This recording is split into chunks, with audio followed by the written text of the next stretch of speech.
This is the Middle-earth philosopher.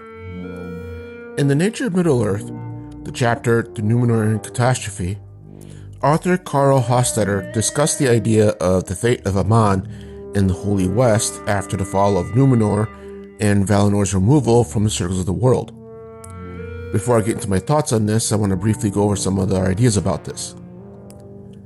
The question surrounding the rounding of the world halfway through the Second Age and what became of it has long been a source of mystery and intense curiosity to Tolkien readers.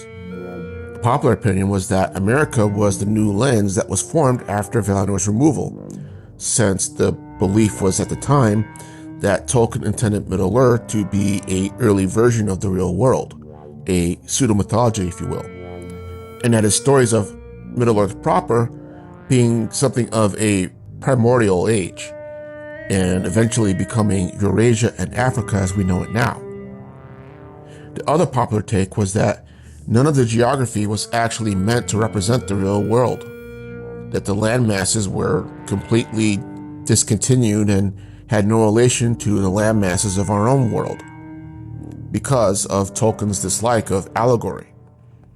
He felt that readers could interpret his stories as they liked, but that he himself chose to directly avoid any direct allegorical references intentionally. All that being said, the Nature of Middle-earth's take on this decades-long mystery is that the new lands of the West are Aman, and as well the American continent. And the reasoning behind this was that in Silmarillion, the emissaries of the Valar tell the Numenorians that it wasn't the land itself that makes Valinor holy, but the inhabitants that lived there. So, that basically Uru, when he decided to remove Aman from the circles of the world, it was both physical, but also more so spiritual, with the Valar, the Elves, and the Maiar all being taken elsewhere, so to speak. Presumably, I imagine this included all their structures and creations as well, and that by this, sliding into another dimension, as it were, the physical remnants of Aman would just become desolate. It's basically like if you're looking at a city or living in a city with its hustle and bustle and everything, and seeing suddenly everything just kind of dissolve into nothingness, as it were, and all that's left is the land that was built on. All this happening right before your eyes.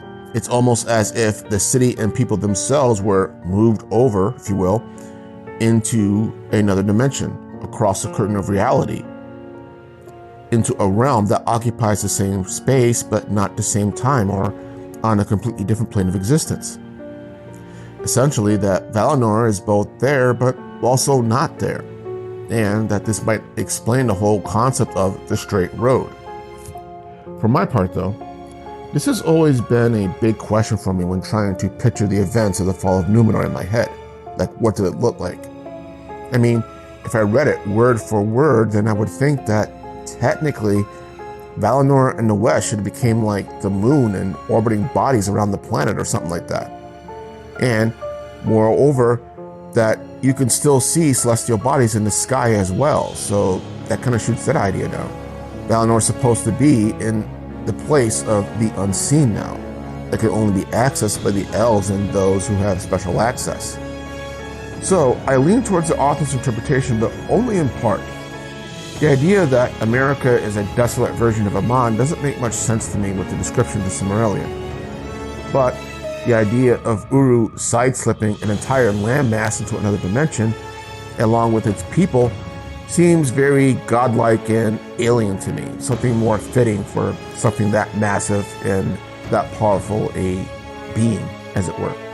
That it's only physical in that mortals can't access it or see it, but it's still there in some sort of mirror universe or alternate dimension. It's like right next to ours, as it were.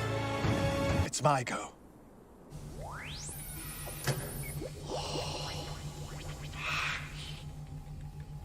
God! Oh, is it bigger? Yes. On the inside. Look, we need to concentrate. There it is. Yeah, I know where you're going with this, but I need you to calm down. On the outside. Oh, you certainly grasped the essentials. My entire understanding of physical space has been transformed. Three-dimensional. It's Doctor Who-like physics, with the idea of the TARDIS being a larger dimension being accessed by a smaller dimension, hence why it's bigger on the inside than it is on the outside. And I tend to think of what happened with Valinor and Aman the same way, with that access point only available to the elves and the powers, and again, those with special privilege.